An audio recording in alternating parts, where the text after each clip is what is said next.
Olá, gente, tudo bem? Hoje vamos explicar um pouco sobre rede de computadores.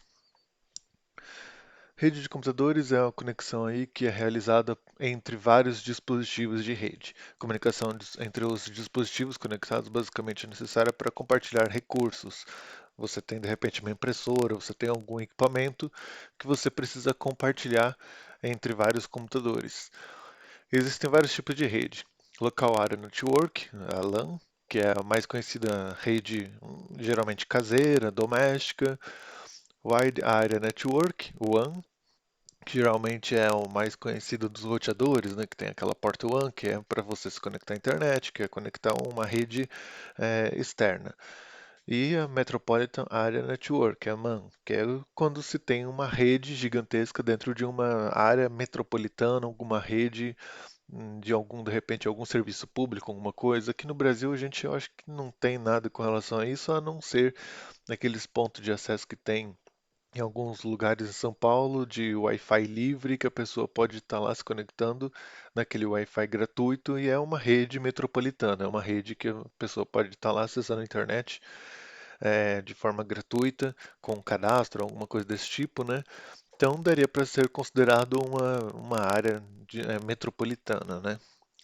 Mas a pessoa não consegue, às vezes, se conectar com o computador da casa dela nessa rede, porque precisa se deslocar até um determinado lugar para ter acesso a essa rede pública. Local Area Network, que é a LAN, operação dentro de um limite específico de área, ou seja, dentro de sua casa, capaz de realizar várias conexões de alta velocidade. Você pode ter um equipamento aí que você consegue transferir dados bem mais rápido entre equipamentos, dependendo aí do seu switch, roteador e equipamento que você estiver centralizando aí a rede, né? Controle de privacidade gerenciado por administradores, você pode ter aí algum tipo de controle, algum tipo de administração. Total acesso para serviços locais, uma vez que você tem um acesso local físico e você está ali na mesma rede, né? Então você consegue saber o que está ligado, o que está desligado, consegue ter acesso a todos os serviços locais de forma facilitada. Conexão aí para diversos tipos de dispositivos de forma física. Hoje em dia tem até impressora que permite você se conectar, né, na sua rede diretamente sem precisar de um computador, alguma coisa assim. Antigamente você precisava ter um computador, um serviço de impressão, um servidor de impressão instalado no computador para você poder compartilhar a impressora.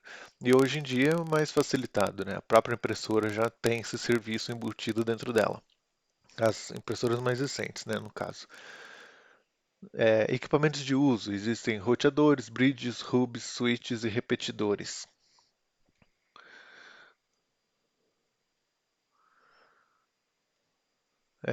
As redes WAN são para operação em grande área região, grande área geográfica, né? Por exemplo, entre cidades, entre estados, entre prédios, e você precisa fazer de repente alguma conexão. Isso daqui é o WAN, não é só a internet, tá? Pode ser uma rede privada que você tenha. Você tem, por exemplo, uma operação em um determinado prédio e precisa conectar uma operação de um outro prédio através de uma WAN. Então você tem aí recursos e formas de você conectar as duas redes ao mesmo tempo. Porém, você não tem a mesma velocidade de uma rede local, né? Sempre vai ter aí algo mais lento, algo de repente temporário, não é rápido, não é, digamos, 100% ativo. Vamos supor que um determinado prédio tenha uma comunicação entre 8 da manhã e até 18 horas. Depois disso, as conexões entre os dois são cortadas, porque só fica ativo durante o expediente, o horário de funcionamento. Fora desse horário, corta-se a WAN e fica aí somente com as conexões locais. Antigamente isso era mais comum porque você tinha um modem que você tinha que fazer uma conexão para uma linha de escada ou alguma coisa desse tipo e havia um custo para isso. E fora que era muito lento para você ter esse recurso sempre disponível. Era muito caro ter esse recurso sempre conectado, sempre disponível, então era somente em alguns determinados momentos ou de forma esporádica, alguma coisa desse tipo. As conexões entre dispositivos são sempre separadas por uma grande área ou até áreas globais. Com a internet, muitas coisas disso acabou ajudando, né? Com a VPN e tudo mais, você consegue ter um prédio contendo uma VPN, uma chave privada ou uma coisa desse tipo, se transfere pela internet e facilita essa interconexão. Basta os dois lugares terem internet e você tem aí o servidor de VPN e ambos conseguem fazer a conversa um com o outro, né? Desde que um deles tenha pelo menos um endereço prefixo ou alguma coisa desse tipo.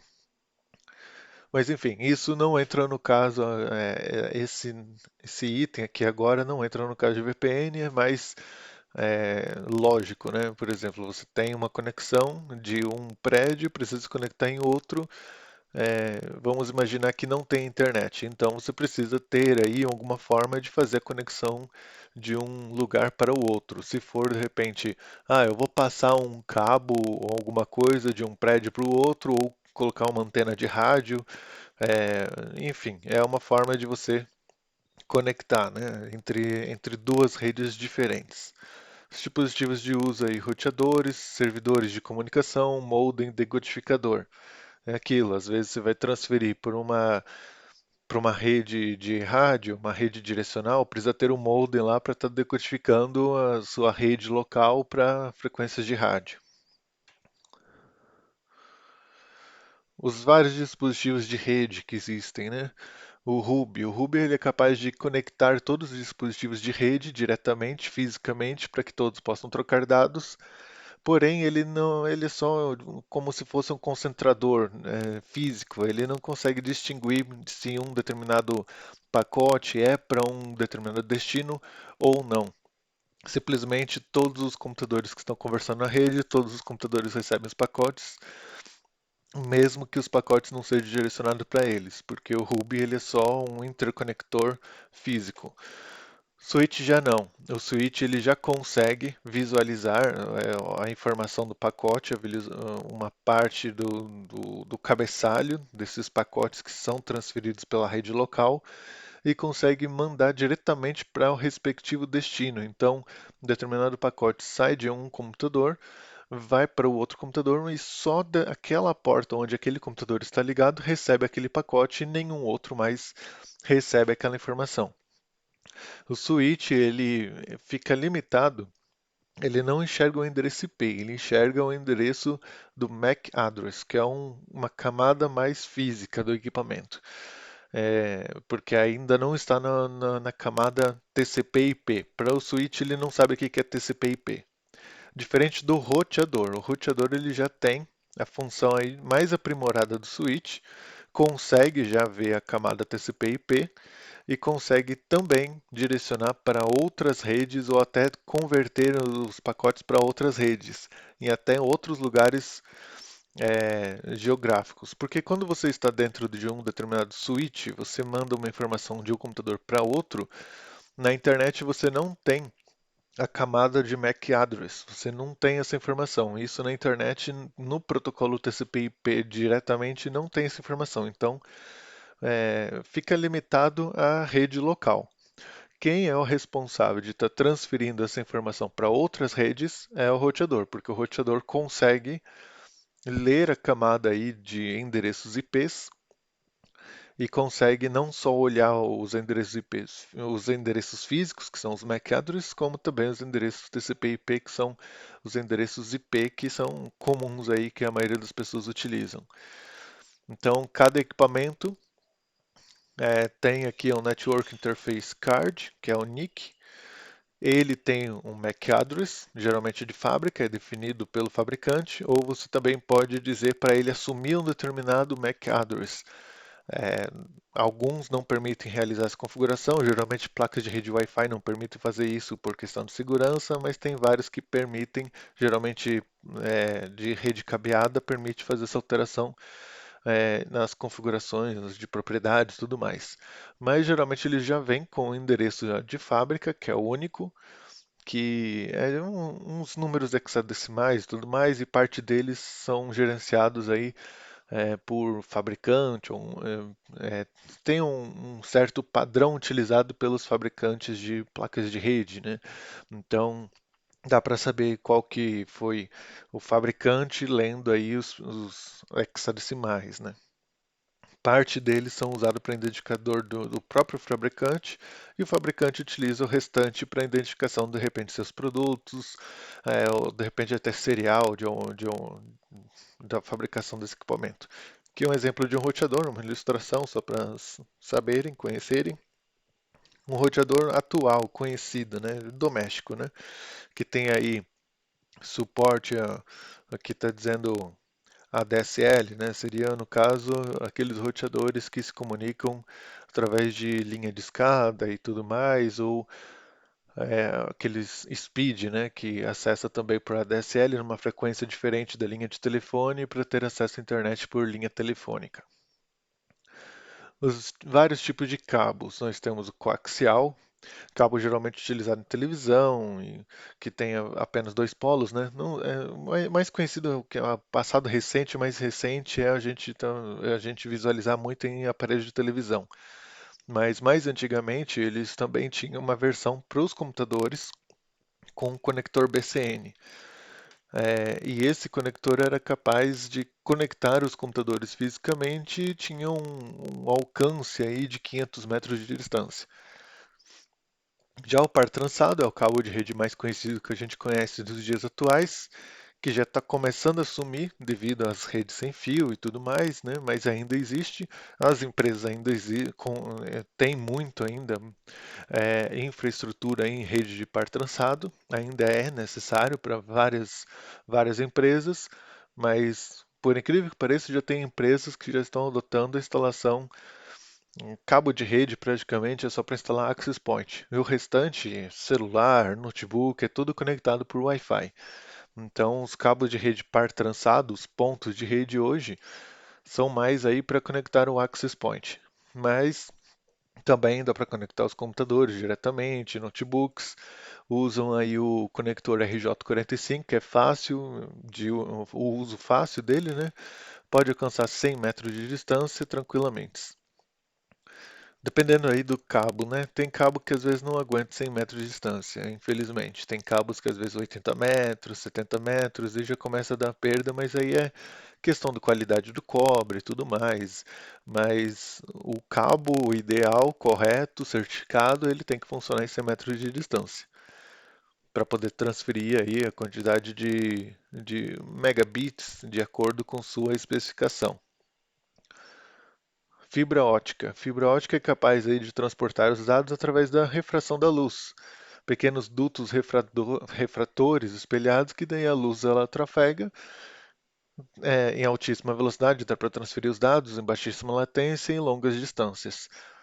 Esse longa distância não tem como estimar precisamente, porque assim depende muito do tipo de cabo, são vários tipos de cabo, tem cabos que são submarinos que ligam aí continentes. Então já dá para imaginar quantos quilômetros de cabo para ligar um continente no outro.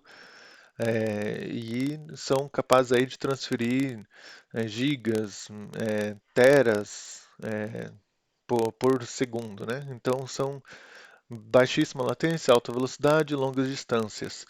E muitas das pessoas agora está ficando mais comum ter fibra ótica até em casa, né? Você tem aí seu equipamento, tudo mais, conecta e chega a fibra ótica no seu roteador e daí liga sua rede local aí através da fibra ótica.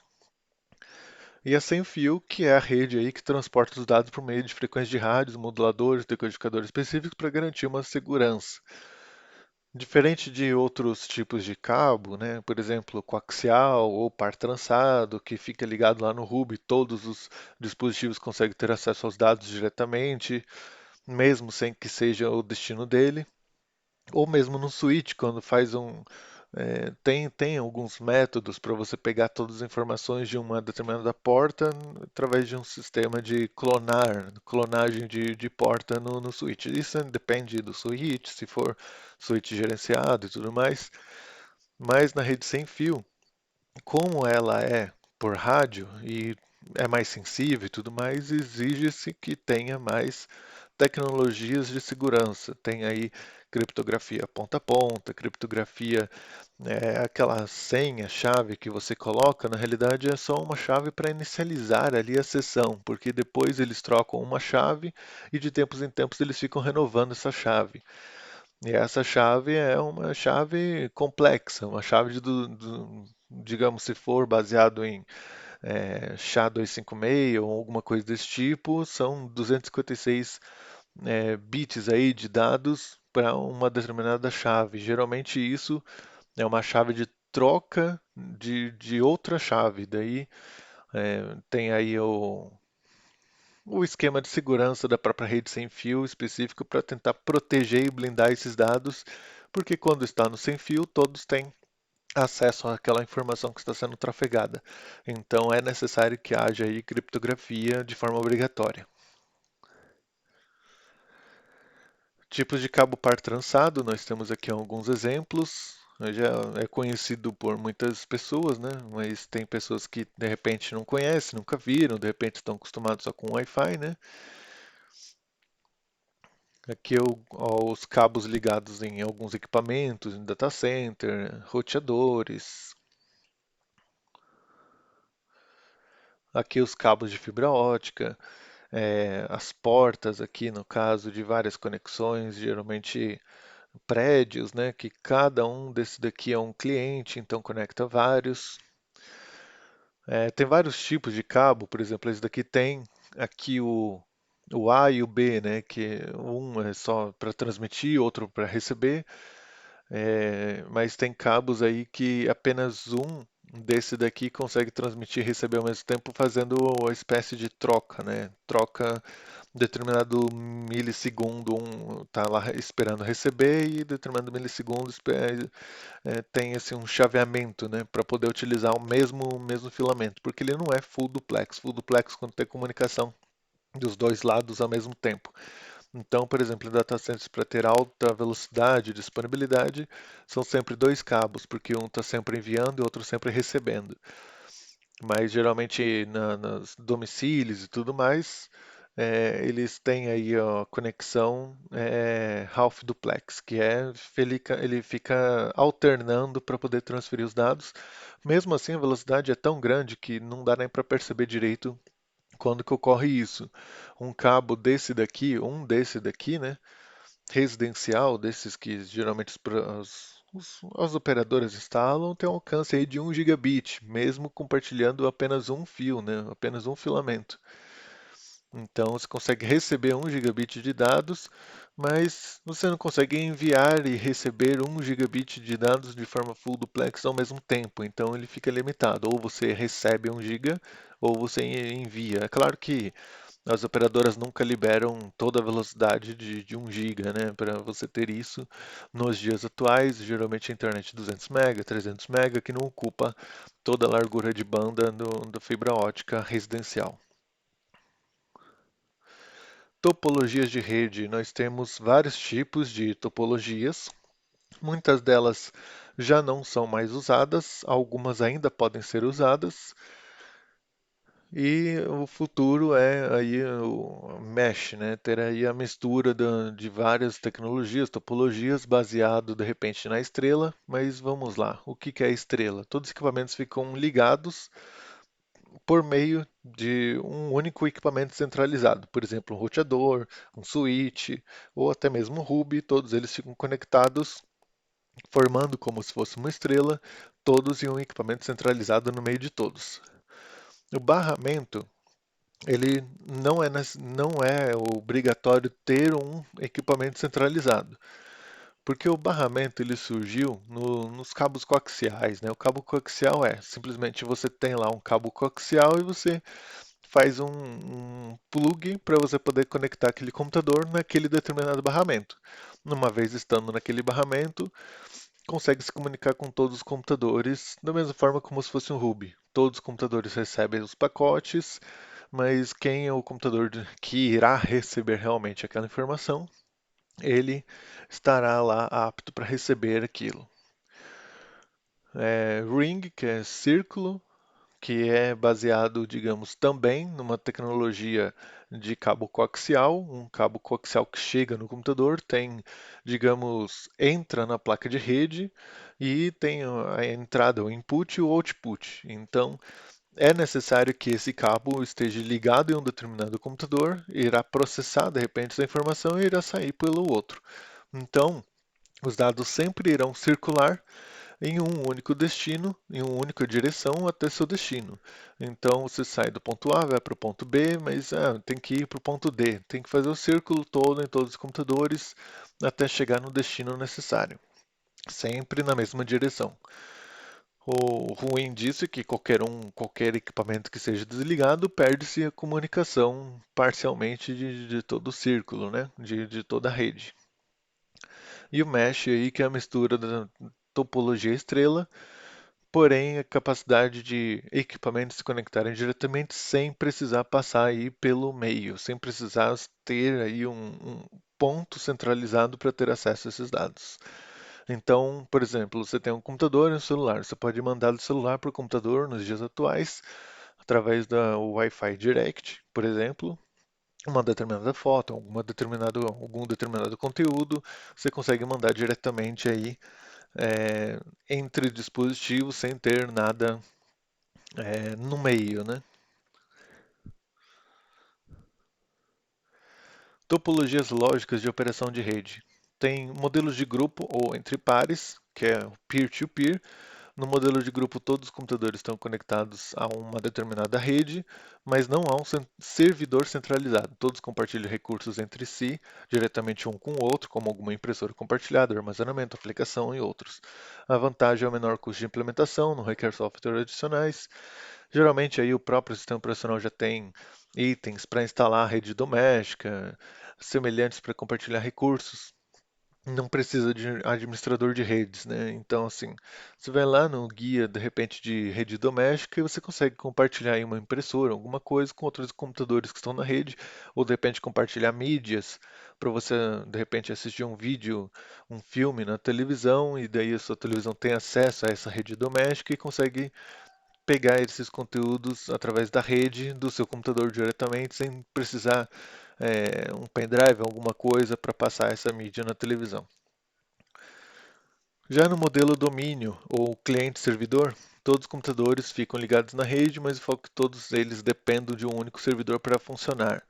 Então você tem um servidor centralizado e todos os outros computadores eles acessam o servidor para poder realizar determinada operação, determinada tarefa. É uma vantagem a questão de segurança, porque você tem toda a segurança e administração tudo em um único lugar, inclusive para backup, você consegue ter tudo isso centralizado em um único lugar. Claro que hoje em dia não tem só um servidor centralizado, mas daqui é mais para entender o contexto aí de é, topologia de operação de rede, que são redes ou redes sem servidor nenhum, que são apenas computadores conectados entre eles, ou cliente-servidor que tem aí um servidor centralizado para uma determinada aplicação. Claro que esse servidor centralizado de repente pode ser vários servidores centralizados, mas ainda assim você tem um único endereço IP, um único lugar que todos os clientes irão se conectar para esse servidor ou esses servidores. Digamos que vários servidores, nesse contexto aqui, é como se fosse ainda tem o cliente que vai estar acessando o recurso de um lugar centralizado. As desvantagens aí do modelo de grupo entre pares, para uma grande rede pode ser um problema qualquer tipo de gerenciamento. Vamos supor que você tenha aí uma empresa que faz aí determinado, sei lá, artes gráficas, vamos supor. E tem várias impressoras instaladas em vários andares, tudo mais, mas não tem um servidor centralizado porque nunca pensou em ter um servidor para armazenar alguma coisa de forma centralizada. Então, o que ocorre? Começa a ter problemas de gerenciamento. Cada usuário precisa ter conhecimentos para realizar determinadas tarefas, é menos seguro. De repente, se entra um vírus na rede ou alguma coisa, né?